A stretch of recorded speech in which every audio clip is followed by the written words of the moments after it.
College ভর্তি 2026 কখন শুরু? যারা বুট সিলেক্ট করছো তোমরা কিভাবে কলেজে ভর্তি হবা? আমাদের হচ্ছে প্রথম পর্যায়ের আবেদন শুরু হয়ে যাবে 15 সেপ্টেম্বর এবং শেষ হয়ে যাবে 30 সেপ্টেম্বর। বুট সিলেক্টের রেজাল্ট দেবে সেপ্টেম্বরের পরে 6 অক্টোবরের আগে। তাহলে তোমরা কি করে কলেজে ভর্তি হবা? এবং যারা মান উন্নয়নের জন্য হচ্ছে বুট সিলেক্ট করছো, অর্থাৎ তোমার 3 পয়েন্ট আছে, তুমি 4 পয়েন্ট পাওয়ার আশা হচ্ছে বুট সিলেক্ট করছো, তোমার 4 পয়েন্ট আছে, তোমার হচ্ছে 5 পয়েন্ট পাওয়ার আশা হচ্ছে তুমি বুট সিলেক্ট করছো, তোমরা কিন্তু প্রথম পর্যায়ে কলেজে ভর্তি হয়ে যেতে পারবা।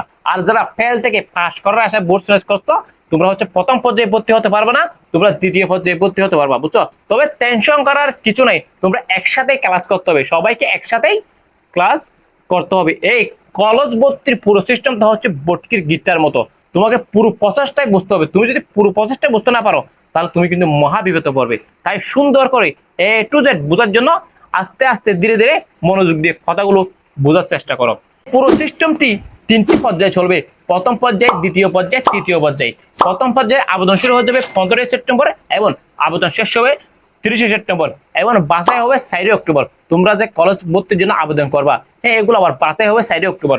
বাছাই করার পরে তোমাদের হচ্ছে 10 অক্টোবর তোমাদের রেজাল্ট প্রকাশ করবে, বুঝছো? তুমি সর্বোচ্চ 10টি কলেজ সিলেকশন করতে পারবা এবং সর্বনিম্ন তুমি 5টি কলেজ সিলেকশন করতে পারবা। তোমার যে কলেজটি পছন্দ সেই কলেজটি তুমি প্রথমে লাগবা, তারপর দ্বিতীয়, তৃতীয়, এভাবে ধাপে ধাপে সাজাতে হবে। এটা নিয়ে সম্পূর্ণ আরেকটা ভিডিও দেবো। এক ভিডিওতে এত কিছু বোঝা সম্ভব না, পুরো সিস্টেমটা তোমাকে বুঝতে হবে, বুঝছো? এবং রেজাল্ট প্রকাশ করবে তোমাদের আবার রেজাল্ট প্রকাশ করার পরে যাদের কলেজটা আসবে, তোমার কলেজটা পছন্দ হলে তোমাকে সেই কলেজটা নিশ্চিত করতে হবে। নিশ্চিত করার জন্য একটা সময় দেবে 10 অক্টোবর থেকে 3 অক্টোবর, তোমাদেরকে 3 দিন সময় দেবে। তোমাদের থেকে অনলাইনের মধ্যে টাকা দিয়ে 300 কত টাকা এবছর হচ্ছে তোমার ফিটা বাড়াতেও পারে, কমাতেও পারে, বুঝছো? টাকাটা দিয়ে তোমাদেরকে কলেজটা নিশ্চিত করতে হবে। এবং তোমরা যদি কলেজ নিশ্চিত করতে পারো, আবার মাইগ্রেশন অন করতে পারো। মাইগ্রেশন কি স্যার? তোমার হচ্ছে তুমি প্রথম পর্যায়ে, দ্বিতীয় পর্যায়ে, তৃতীয় পর্যায়ে কলেজ দিতে, তোমার আসছে তৃতীয় পর্যায়ে কলেজটা, তুমি তৃতীয় নম্বর কলেজটা আসছে, তুমি আবার তোমার হচ্ছে দ্বিতীয় এবং প্রথমে যাওয়ার জন্য মাইগ্রেশন অন করতে পারো। তোমাকে ওই কলেজগুলো আবার নিতে চাইলেও নিতে পারে, বুঝছো? এরপর হচ্ছে আমাদের দ্বিতীয় পর্যায়ের আবেদন শুরু। যারা প্রথম পর্যায়ে চান্স পাবে না তারা দ্বিতীয় পর্যায়ে আবেদন করবে এবং যারা বোর্ড সিলেক্ট করার পরে ফেল থেকে পাস আসবে তারাও দ্বিতীয় পর্যায়ে আবেদন করবে। দ্বিতীয় পর্যায়ের আবেদন শুরু এবং আবেদন শেষ হবে 17 অক্টোবর এবং দ্বিতীয় পর্যায়ের রেজাল্ট এবং প্রথম পর্যায়ে যে মাইগ্রেশন অন করছিল তাদের রেজাল্ট তোমার হচ্ছে 16 অক্টোবর প্রকাশ করবে এবং তোমাদের হচ্ছে নিশ্চিত করার জন্য সময় দেবে 19 অক্টোবর থেকে 21 অক্টোবর।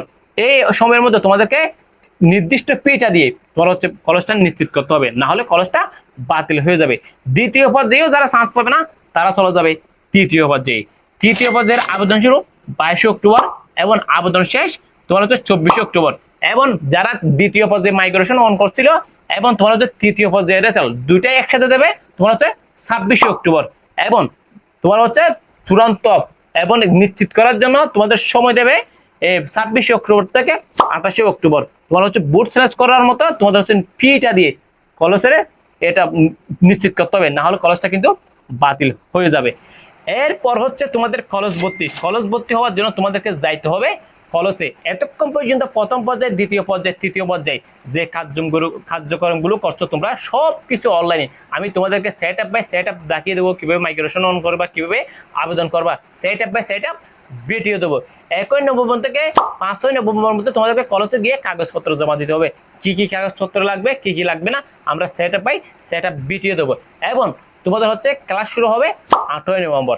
আশা করি বুঝতে পারছো, না বুঝলে কমেন্ট করবা, আমি রিপ্লাই দেবো এবং সব কিছুর set up by set up video নিয়ে আসবো। ধন্যবাদ সবাইকে। আসসালামু আলাইকুম ওয়া রাহমাতুল্লাহ।